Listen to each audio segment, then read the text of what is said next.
So Final Fantasy Rebirth has been out for about 2 months now, and I literally cannot get enough of it. I mean, I've played the game over multiple times. I've done damn near all the side quests. I've watched a lot of content for all those Easter eggs and story plots and beats that I might have missed or whatever the case. Because the first time I played it, things got a little confusing towards the end. I won't lie.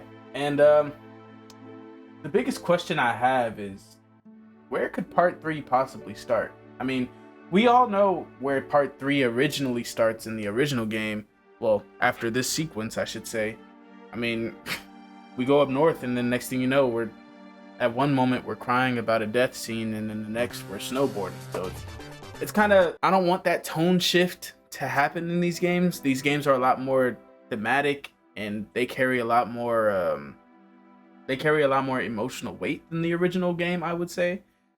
These games are a lot more thought out, and I mean, they've been in the making for the past decade plus, so I definitely think that Square Enix has a lot planned. I think not only do they have a lot more to say, I think the way they choose to implement it, I think that they will be a lot more careful about how they do these things, because not only is this years in the making and so much time and effort, I mean, like I said, a decade, probably more, of just what they would have done differently. There's also a lot of fan expectations that's coming into this.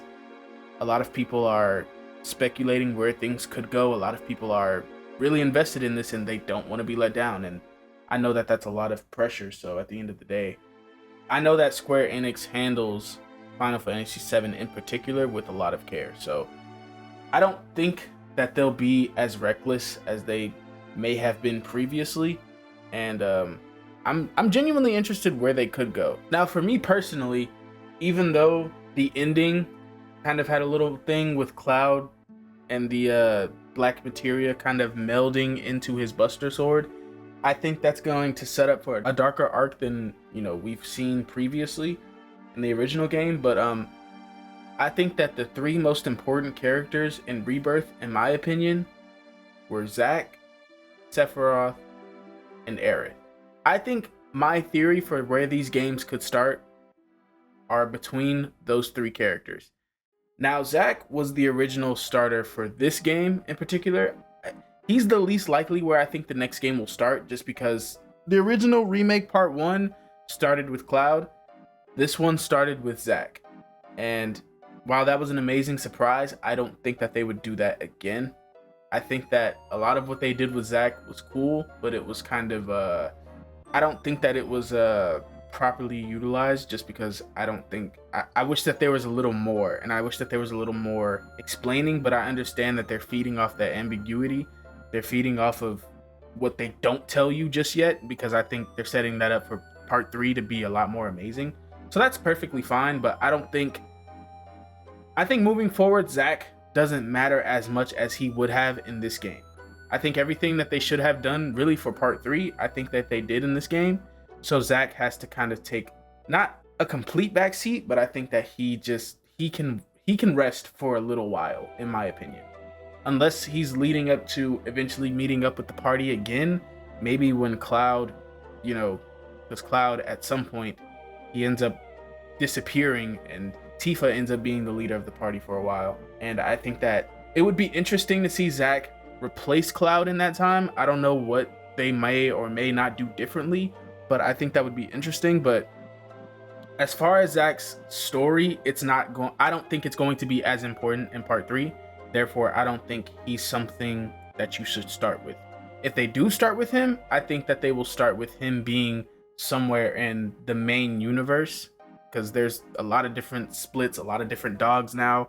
So I think that they're going to do something to show that he's in our universe now with our main party, and they may start with that. They may start with him meeting up with Hojo or something, because he never really got to do that.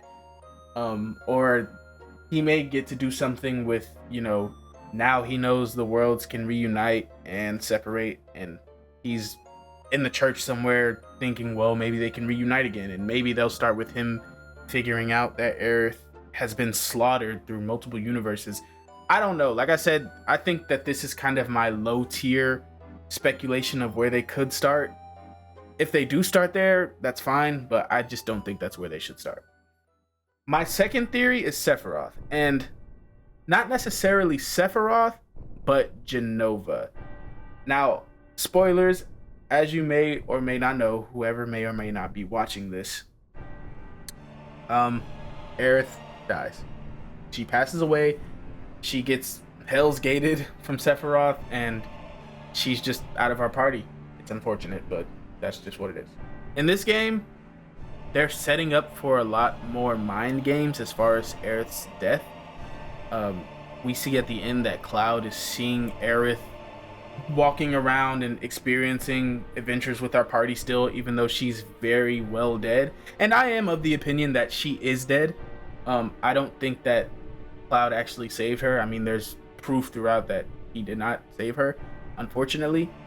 And I don't think the last few clips that we saw of Aerith is Aerith. Now, there is a fan theory going around that essentially the Aerith, the moment after she dies and she's seemingly still alive, that is not Aerith. That is a manipulation by either Sephiroth or Jenova. And I think that I think a good thing that part 3 could do is give Jenova a bit more agency to the Final Fantasy VII story, because Jenova is kind of she's kind of an enigma. She's kind of just like this mysterious thing that is kind of the setup for Sephiroth going mad, and Sephiroth kind of as they say in the Ultimania, awakening for Sephiroth. That's just her role. And I think that this game could set up, they already did it with the Temple of the Ancients. They set it up to where they show not just Jenova, they give Jenova a bit more of a backstory, but they also give the Cetrian culture a lot more of a backstory and an explanation, and they actually give this interesting visual story that they show everything that Jenova does. And I think that it would be amazing to actually give Jenova a bit more to do in this trilogy. I think that it would be important to showcase Jenova's actual mind games. And Cloud in this game, I mean, Cloud is Cloud. He's going through a lot. He has terrible PTSD. We actively see it when Aerith dies. We see what he originally said in the original game, you know, my heart is racing, my fingers are shaking, like all of that. He says that in this game. You see it when she dies. But he's mentally blocking it out. I'm of the opinion that he is literally actively blocking it out as it happens.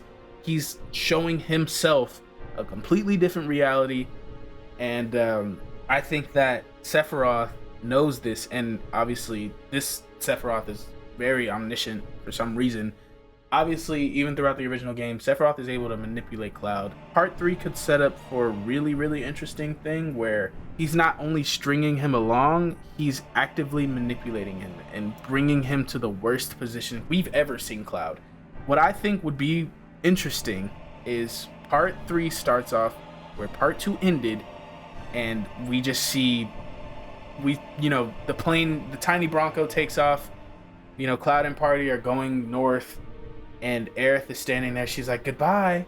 And the music changes, and we pan to the left, and maybe Sephiroth is there, or maybe she just, transforms into what it actually is, Jenova.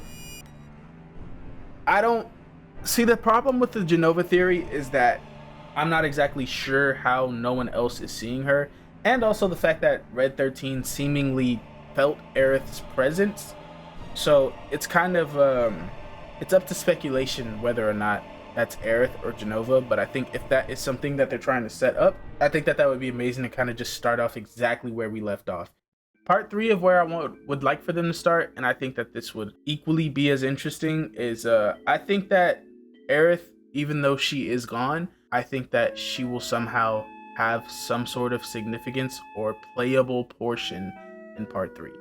I think that we're going to get something with Aerith in the live stream. I think that we're going to play as Ghost Aerith or Force Aerith, Omniscient Aerith, whatever the case may be. I think that we could get something in Part 3 where we still are playing as Aerith in her own sections, kind of like how Zack had his own sections. Even though he's not really in the party, he's playable in a different dimension. He's playable in a different universe. And I think that we could get something like that with Aerith.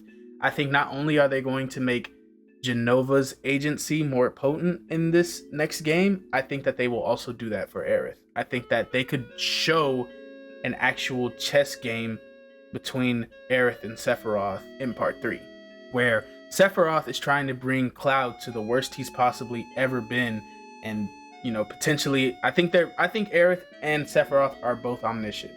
I think they both know all of the events that are going to happen, which has been shown in Remake and Rebirth. I think that Sephiroth has a plan to make Cloud fail and do his bidding and be able to get him in a position where Sephiroth wins ultimately. And I think that Aerith is trying to conserve Cloud's well-being and health so that Sephiroth can die fully this time. I think that I don't think, as much as they hint to Advent Children, and this is another thing that they could start with, as much as they hint to Advent Children, I think that this Aerith, knowing that Advent Children, the sequence of Advent Children, where everybody gets geostigma and, everybody's dying left and right due to Sephiroth's influence, I think that Aerith knows that geostigma will eventually exist, and I think that she's trying to prevent that from happening. So that's another thing. I think that Advent Children, a portion of it could be playable. I've always said I wanted Advent Children to be DLC. I want Advent Children to be playable somehow, some way. I don't care if it's just the costume and Denzel is walking around getting beat up or whatever and stuff, and we end up fighting a giant dragon in the middle of destroyed Midgar. The fusion sword, I would love for that to be usable to some degree or visible somewhere. I don't know how or where, but I would love for that to be playable. But I would love to get to actually play the Advent Children sequence, and I would love for it to be more of something that we see could happen and we prevent that from happening completely. And I think that Omniscient Aerith wants that to never happen. I don't think it makes sense for Aerith to be omniscient and want Advent Children to happen. That doesn't make sense. That doesn't speak to who Aerith is in this game particularly. She's actively taking care of Cloud. She's telling him, dude, take care of yourself, watch your mental health, remember who you are. Because what Sephiroth is trying to do, this ain't like last time, baby. This is something else. He's using you for something. We don't know what, but I think whatever he's trying to do, whether make things go how Advent Children went or something even worse, whatever he's trying to do, Aerith is aware of this, and Aerith is actively trying to stop Sephiroth at every turn. We already saw in this game how powerful she is. I mean, that final fight, was between Aerith and Sephiroth. She is so powerful in that fight. They're on equal grounds. Her magic, especially with the wards and everything, it's astounding. But as far as where part 3 goes, what part 3 implements, I hope that they make Sid and Vincent Valentine playable. I don't want any more characters that are there but not playable in the party. They don't have any sort of anything to do with it. I don't want any more of that. I want a lot more questions answered, and I want a good finality. I don't know exactly where they're going to go. I don't know if they're going to choose to do the exact same thing and end the story where it originally ends.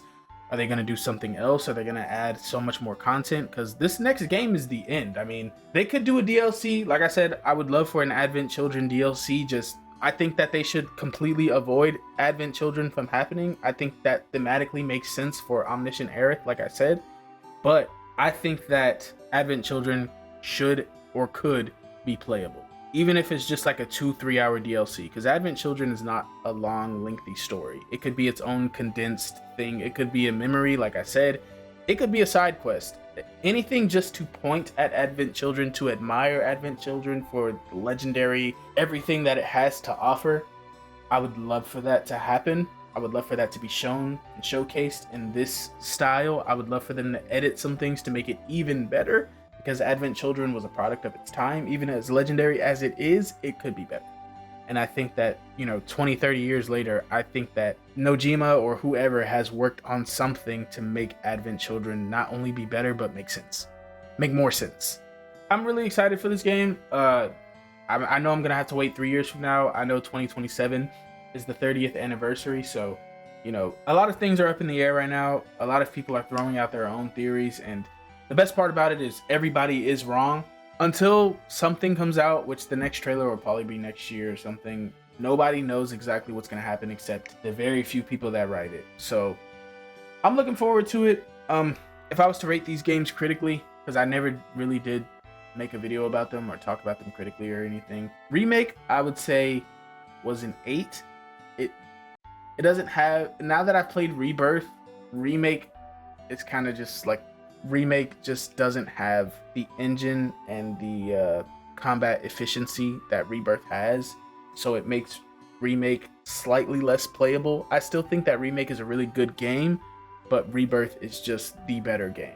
Critically, Remake is an 8. I still give it a 10. I love that game, but Rebirth is a 10 critically. Personally, I would give it more than a 10 if I could. Rebirth did so much that I wanted it to, and so many things that I didn't know I wanted or needed. I mean, this game is content filled.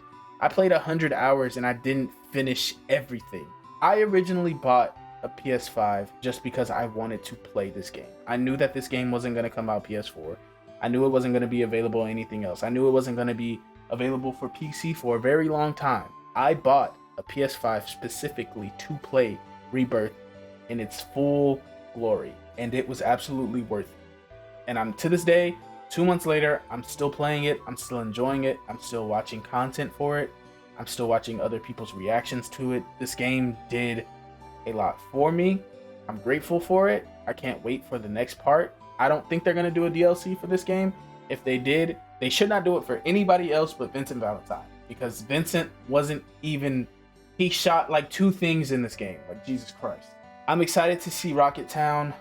I'm excited to go back to the Temple of the Ancients. I'm excited to go back to all of these other locations that, you know, see them in a different light afterwards. I'm excited to even go back to Midgar. I'm excited to do all of these things, and it's kind of hard to just sit and wait. But I mean, until then, Rebirth, I thank you.